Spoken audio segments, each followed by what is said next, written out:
Bonjour et bienvenue à cette nouvelle capsule sur les manipulateurs. Merci tout d'abord pour vos remerciements. Parce qu'on s'entend, quand on écrit un livre, on est tout seul à la maison. Quand on fait des capsules vidéo, on est tout seul à la maison ou au bureau. Donc, c'est par vos messages que je sais quelles sont les capsules qui ont été les plus marquantes, quelles sont les capsules qui vous ont le plus touché, quelles sont les capsules qui vous ont le plus aidé. Et c'est toujours très touchant quand je reçois un message me disant « Votre capsule m'a aidé à comprendre pourquoi je me sentais si mal dans cette relation-là et j'ai trouvé les moyens, les outils pour sortir de cette relation toxique-là et enfin être moi-même. » Ça fait extrêmement plaisir. Les gens qui m'écrivent pour me dire « Enfin, notre fille, notre fils est revenu vers nous et a compris que l'autre personne le manipulait. Enfin, notre mère, notre père, notre frère, notre sœur, notre cousine, notre cousin a réalisé, a ouvert les yeux et a vu la manipulation de l'autre personne et elle a su s'en libérer. Enfin, on a trouvé dans vos capsules quoi dire pour aider quelqu'un d'autre. On a montré vos capsules à quelqu'un et il a enfin compris ce qu'on voulait lui expliquer et qu'il ne voulait surtout pas entendre. Donc, quand vous m'envoyez des remerciements comme ça fait extrêmement plaisir. Maintenant, encore une question qui est arrivée. Qu'est-ce qu'on fait quand on se rend compte à l'instant que l'autre personne manipule? Les premières choses à faire, c'est quoi? Bien, en fait, la première chose que je vous suggère, et elle est extrêmement importante, puis souvent, j'insiste pas assez là-dessus, c'est le fait de retrouver vos alliés. C'est qui vos alliés? C'est les gens qui l'avaient vu venir. C'est les gens qui ont essayé de vous passer le message. C'est les gens qui ont essayé de vous ouvrir les yeux puis que vous n'avez pas voulu entendre. Et ça se peut que si la relation sous emprise est en place depuis un certain temps, ces personnes-là se sont peut-être éloignées de vous parce qu'elles étaient un peu découragées de voir que vous ne vouliez pas voir. Ces gens-là qui ont essayé de vous aider, ces gens-là qui ont essayé de vous soutenir, ces gens-là qui vous l'avaient dit, c'est le temps de les appeler. Puis peut-être que vous allez vous dire, bon, mais on ne s'est pas parlé depuis je ne sais pas combien de temps, on s'était brouillé, il m'a dit des choses que je n'ai pas aimées. Ça se peut. Puis ça se peut aussi que vous ayez l'impression que l'autre personne vous en veut. Ça se peut. Mais c'est rare. Généralement, les gens sont soulagés quand ils voient que vous comprenez enfin, quand ils voient que vous voyez enfin. Ils vont surtout être contents que vous en soyez enfin rendu à cette étape-là. Ils vont pardonner cette phase-là qui a été franchement pénible pour eux aussi, mais ils vont être surtout contents de vous voir. Et ces gens-là, ça va être vos meilleurs alliés, vos meilleurs défenseurs, vos meilleurs protecteurs. Et quand on a affaire à un manipulateur ou à une manipulatrice, il ne faut pas être seul. Parce que affronter seul la situation, faire face seul à un manipulateur ou une manipulatrice, c'est extrêmement difficile. Parce qu'il faut se rappeler que le manipulateur, la manipulatrice nous joue dans la tête, hein? Il a trouvé nos points faibles, il a trouvé quoi dire pour nous faire douter de nous-mêmes. Donc, ça prend des alliés qui vont nous aider à nous relever quand on va poser un genou au sol, qui vont nous aider à nous reconsolider à chaque fois que le manipulateur ou la manipulatrice va réussir à venir intégrer un doute dans notre esprit. Donc, ces gens-là vont être extrêmement importants. Une autre chose très importante que malheureusement beaucoup de gens vont négliger, c'est de contacter un psychologue. Sur le site web de l'Ordre des psychologues, vous allez trouver une liste des psychologues. Vous pouvez la choisir par région, vous pouvez la choisir même par spécialité. Et le psychologue va vous aider non pas à gérer toutes vos bibittes, puis il n'est pas là non plus pour vous garder avec lui pendant des années. Ça ne sert pas à ça, MC. Le psychologue va vous aider à mieux réfléchir. Il va vous poser des questions qui vont vous amener plus loin, qui vont vous aider aussi à mieux gérer vos émotions. Parce que Dieu sait que quand on essaie de s'éloigner d'un manipulateur, il y a beaucoup d'émotions négatives qui vont remonter, que ce soit la colère, parce qu'on s'en veut d'être tombé dans le piège, la peur de la réaction de l'autre, la peur des conséquences, la peine aussi, parce qu'on met fin quand même à une relation, c'est un peu difficile. Donc, il y a beaucoup d'émotions négatives qui sont très envahissantes. Et quand on est en contact avec le manipulateur, bien évidemment, le manipulateur, comme je vous le disais, il joue dans notre tête, il sait très bien comment utiliser nos points faibles et le psychologue va nous aider à tempérer l'effet du manipulateur ou de la manipulatrice et à nous recentrer sur nos besoins à nous. Donc, c'est un aspect extrêmement important.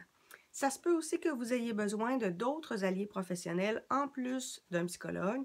Si par exemple vous êtes en affaire avec le manipulateur, il faut peut-être prendre le temps de consulter un excellent comptable parce que si le manipulateur ou la manipulatrice, c'est votre associé, c'est votre patron, c'est un employé, ça peut être un peu touché. Donc, d'avoir un bon comptable qui va s'assurer que les chiffres sont tout à fait corrects, qu'il n'y a pas d'irrégularité comptable. Donc, ça vous prend quelqu'un qui est très solide. Ça se peut aussi que ça vous prenne un avocat, que ce soit en droit matrimonial ou que ce soit en droit corporatif. Si vous êtes associé avec un manipulateur ou une manipulatrice, il faut connaître vos droits, puis il faut savoir comment faire avant. C'est important de savoir quoi faire et comment le faire correctement pour être sûr de ne pas vous mettre les pieds dans les plats. Et ça, il y en a des très, très, très, très bons. Ça se peut aussi que vous ayez besoin d'un centre de personnes victimes de violences conjugales. Parce que ces centres-là savent comment réagit un manipulateur quand c'est un conjoint ou quand c'est une conjointe. Surtout quand il y a des enfants qui sont en jeu. On ne peut pas partir avec les enfants comme ça n'importe quand. Il y a une façon de faire. Et ces centres-là sont tellement habitués d'intervenir avec des manipulateurs qui vont être en mesure de voir venir ce qui s'en vient réellement, de vous aider à mettre en place des mécanismes de défense et des mécanismes de protection pour faire les choses correctement, puis ils vont vous aider à vous reconstruire aussi. Évidemment, dans les étapes, quand tout ça va être en place, là, quand vous allez avoir vos alliés personnels et professionnels, bien évidemment, il faut couper les ponts. Vous ne pouvez pas rester proche du manipulateur puis espérer vous reconstruire à ses côtés. Ça ne marchera pas.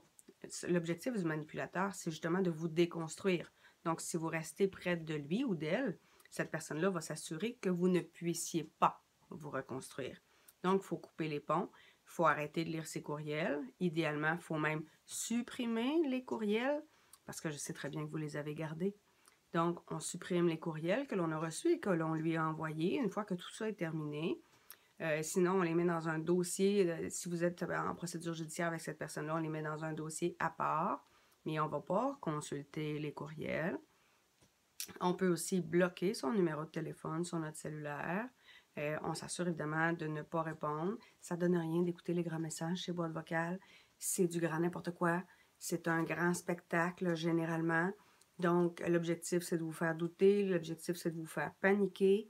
Si la personne vous laisse un message tragique en disant qu'elle va se suicider si vous ne revenez pas et que ça va être de votre faute, ben, c'est pas compliqué. Vous faites le 911 et vous leur dites le message que vous avez reçu et vous donnez l'adresse de la personne, puis ils vont s'arranger avec ça. Ça va leur appartenir, c'est leur travail, ils savent quoi faire avec ce genre de situation-là.